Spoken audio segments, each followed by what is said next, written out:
दोस्तों नमस्कार। अजमेर में लोकसभा आम चुनाव की हलचल आरंभ हो चुकी है। भाजपा में यूं तो कई नाम चर्चा में हैं, मगर रामगढ़ के पूर्व विधायक ज्ञानदेव आहूजा अपने दावे की वजह से यकायक सुर्खियों में आ गए हैं। उनके दावे में कितना दम है, आइए देखते हैं ये रिपोर्ट। पूर्व भाजपा विधायक ज्ञानदेव आहूजा के अजमेर से टिकट की दावेदारी करने पर राजनीतिक हलकों में आश्चर्य व्यक्त किया जा रहा है। आम धारणा यही है कि अजमेर संसदीय क्षेत्र में सिंधी वोट बैंक इतना भी बड़ा नहीं है कि उसे गंभीरता से लेते हुए टिकट दे दिया जाए। इस सिलसिले में सिंधु जागृति मंच के समन्वयक हरिचंदानी की मान्यता है कि भाजपा में ही क्यों, कांग्रेस से भी टिकट की दावेदारी की जा सकती है। उनसे पूछा गया कि आपके दावे का आधार क्या है, तो वे बोले कि मांग हवा में नहीं है। उन्होंने बताया कि भाजपा ने अपना वोट बैंक होते हुए भी भले ही किसी सिंधी को टिकट नहीं दिया हो, मगर कांग्रेस ने 2 बार सिंधी पर दांव खेला। सन 1980 में कांग्रेस के आचार्य भगवान देव ने जनता पार्टी के श्रीकरण शारदा को 53,379 मतों से पराजित किया था।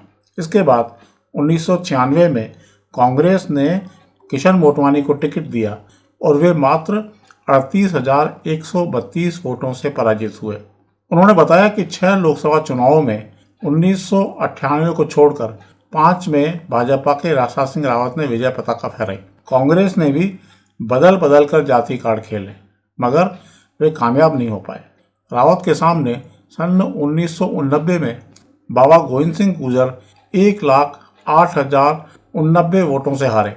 सन 1991 में रावत ने जाट नेता जगदीप धनखड़ को 25,343 वोटों से हराया। सन 1998 के मध्यावधि चुनाव में सोनिया गांधी के राजनीति में सक्रिय होने पर चली हल्की लहर पर सवार होकर सियासी शतरंज की तब की नौसिखिया खिलाड़ी डॉक्टर प्रभा ठाकुर ने राशा सिंह को लगातार चौथी बार लोकसभा में जाने से रोक दिया था। हालांकि इस जीत का अंतर सिर्फ 5,772 का रहा, लेकिन 1999 में आए बदलाव के साथ राशा सिंह ने प्रभा ठाकुर को 87,674 मतों से पछाड़कर बदला चुका दिया।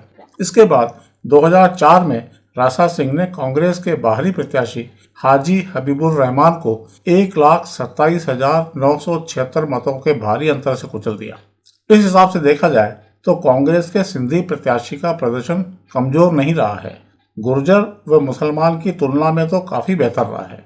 जब कांग्रेस का सिंधी प्रत्याशी ठीक ठाक परफॉर्म कर सकता है तो भाजपा का क्यों नहीं? वो इसलिए कि सिंधी को भाजपा का वोट बैंक माना जाता है। चंदानी ने कहा कि भाजपा शायद एक तो इस कारण सिंधी को लोकसभा का प्रत्याशी नहीं बनाती कि वह हर बार अजमेर उत्तर से सिंधी को प्रत्याशी बनाती आई है। दूसरा, उसे पता है कि सिंधी वोट बैंक तो उसकी जेब में है, चाहे किसी भी गैर सिंधी को टिकट दे दो, सिंधी तो भाजपा को ही वोट देगा।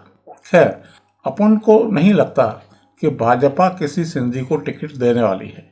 फिर भी अगर मानस बना तो ज्ञानदेव आहूजा का नंबर आ सकता है। हालांकि आहूजा सिंधी वोट बैंक को दावे का प्रमुख आधार नहीं मानते, मगर सच्चाई यही है कि दावा करते हुए उनके जेहन में सिंधी वोट बैंक जरूर मौजूद है। बेशक अलवर के रामगढ़ में बिना जातीय आधार के वे जीतते रहे हैं, मगर वहां और यहाँ की परिस्थिति में फर्क है। अलवर उनकी कर्मस्थली रही है, जबकि अजमेर से इस कारण दावा कर रहे हैं कि उनका जन्म ब्यावर में हुआ था। आइए देखते हैं कि आहूजा ने अपनी दावेदारी जताते हुए प्रेस के समक्ष क्या कहा। और मैं 2 जगह के लिए दावा करता हूं, अजमेर और अलवर। अलवर का मैं रहने वाला हूं, अजमेर में मैं निःशुल्क से जीत सकता हूं। अजमेर जिले में ब्यावर में मेरा जन्म हुआ है, इसलिए मैं इस दावे को अजमेर जिले के साथ जोड़ रहा हूं। मैं निःशुल्क से विजयी होऊंगा और इस संबंध में मैं निवेदन कर रहा हूं कि मैं सर्वे करने के आधार पर अजमेर से निःशुल्क से मैं नंबर 1 पर 2 पर होऊंगा।